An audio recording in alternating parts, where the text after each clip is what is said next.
नमस्कार हजुरहरूलाई यो बिचको बाटोलाई चाहिँ प्रार्थना गरिदिनु भएको र उहाँहरूको घर हो उनको दाजुको र उहाँको चाहिँ यहाँ आमा र उहाँको चाहिँ फादर हो।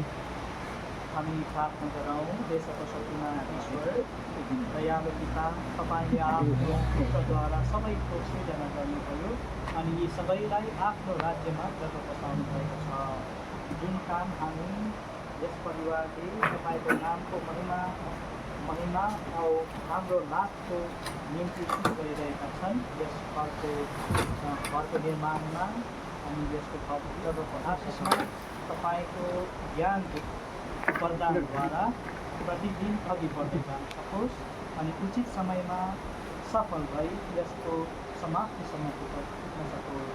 हामी गीतका छौँ हाम्रा प्रभुद्वारा।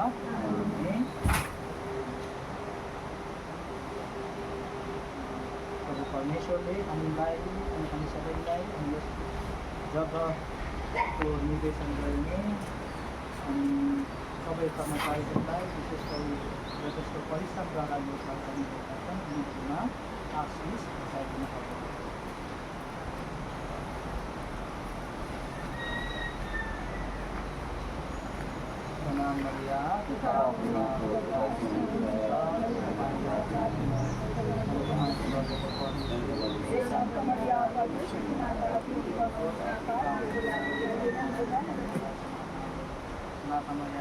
सबै सुरक्षा अनि उहाँको संरक्षण मान्दै काम गर्नेहरूलाई खबरमा आओस् अनि समयमा गरेको कुरा समयमा काम सबै